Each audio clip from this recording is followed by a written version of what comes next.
नमस्कार, मैं हेमंत मलिक। दोस्तों, जब हम नर्सरी से कोई भी पौधे लेके आते हैं तो थोड़े दिन बाद वो पौधे मरने लगते हैं, पत्तियां पीली होकर गिरने लगती है, पौधे मुरझा के मर जाते हैं। तो इसके क्या कारण होते हैं, आज इन्हीं सब विषयों पे मैं आपसे बात करूंगा। अगर आप मेरे चैनल पर नए हैं तो मेरे चैनल को सब्सक्राइब करें और वीडियो को लाइक करें और शेयर करें। तो पौधों के मरने के बहुत सारे कारण होते हैं। तो उसका एक मुख्य कारण होता है कि गमले की मिट्टी में पोषक तत्वों की कमी।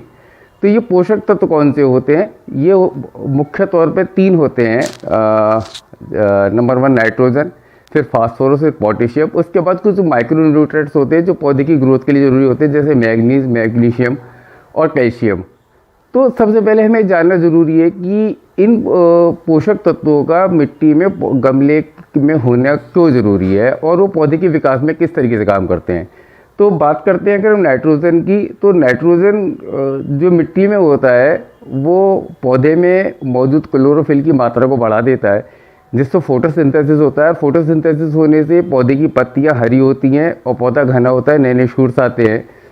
इसके बाद हम बात करते हैं पोटेशियम की, कि पोटेशियम का क्या काम होता है मिट्टी में। तो पोटेशियम जो मिट्टी में मौजूद पानी होता है, न्यूट्रिएंट्स होते हैं, कार्बोहाइड्रेट्स होता है, उनको वो पौधे के तने में टिश्यूज़ में ट्रांसफ़र करने का काम करता है, वो हेल्प करता है।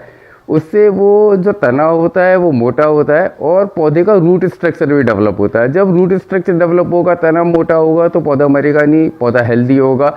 नाइट्रोजन ने उसको हरा भरा बना दिया, पोटेशियम ने उसके तने को मोटा करके रूट स्ट्रक्चर को डेवलप कर दिया, तो पौधे की ग्रोथ बढ़िया होने लगती है। इसके बाद बात हम करते हैं फास्फोरस होने की ज़रूरी है।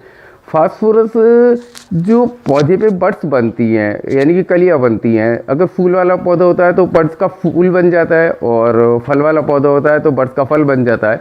तो वो उसको एक ताकत देता है। मतलब कि बड्स को फूल बनने में उसकी मदद करता है फास्फोरस होने से। और जो पौधे में कैल्शियम एक माइक्रो न्यूट्रिएंट्स होता है, वो कैल्शियम से पौधे के जो फूल होते हैं उसका साइज़ बड़ा होता है, फूल पे शाइनिंग आती है। अगर फल है तो फल पर शाइनिंग आती है। तो इसके लिए कोई ज़रूरी नहीं है कि हम बाज़ार से बहुत महंगा केमिकल फर्टिलाइज़र ख़रीदें, क्योंकि आजकल तो सरकार भी कहती है कि ऑर्गेनिक तरीके से आप अपने खेती करें। तो क्यों ना हम टेरेस गार्डन को भी अपने को ऑर्गेनिक तरीके से डेवलप करें। तो इसके लिए जैसे मैंने आपसे कहा कि बाज़ार से महंगा खाद लाने की ज़रूरत नहीं है। तो मैं आज आपको बताऊँगा कि आप घर में मौजूद सामान से किस तरीके से ऑर्गेनिक तरीके से एक शक्तिशाली नाइट्रोजन, फास्फोरस, पोटेशियम और माइक्रो न्यूट्रिएंट रिच फर्टिलाइज़र तैयार कर सकते हैं।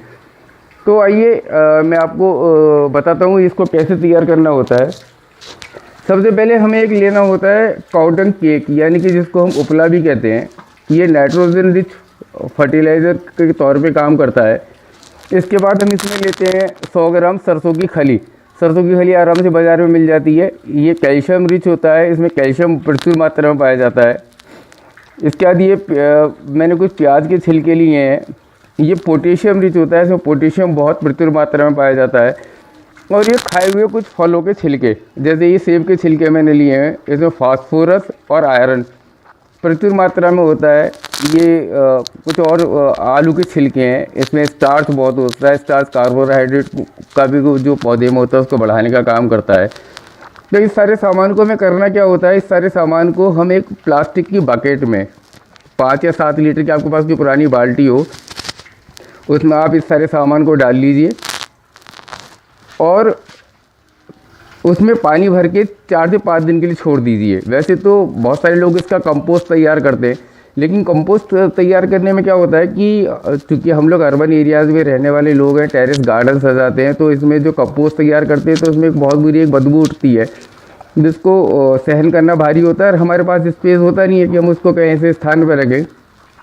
तो कंपोस्ट की जगह आप इसको बाल्टी में पानी में डाल के 5 दिन के लिए धूप में रख दीजिए, और 5 दिन बाद उस पानी को छानकर आप अपने गमलों में दे दीजिए। आपके पौधे हरे भरे हो जाएंगे। आप चमत्कार देखिए, डाल के इसका असर देखिए 15 दिन के बाद। तो अगर आपने भी अपने यहाँ टेरेस गार्डन सजा रखा है तो आप भी इस तरीके से फर्टिलाइज़र तैयार कीजिए। नाइट्रोजन पूरा होगा, पोटेशियम पूरा होगा, फास्फोरस पूरा होगा, कैल्शियम पूरा होगा, तो आपके पौधे घने और हरे भरे हो जाएंगे। तो ये थी आज की वीडियो। और इसके बाद जो ये सामान बचता है, पानी जो आप डाल देंगे तो ये सामान बचेगा, आप इसको फेंकिए मत। इसको धूप में डाल के सुखा लीजिए। सुखा के इसको पीस के अब मिट्टी की गुड़ाई करके गमले में दे दीजिए। तो ये सब आज के लिए, आज के टॉपिक के लिए। मिलते हैं फिर किसी अगली वीडियो में किसी नए टॉपिक के साथ। तब तक खुश रहिए, स्वस्थ रहिए और गार्डनिंग करते रहिए। वंदे भारत, भारत माता की जय।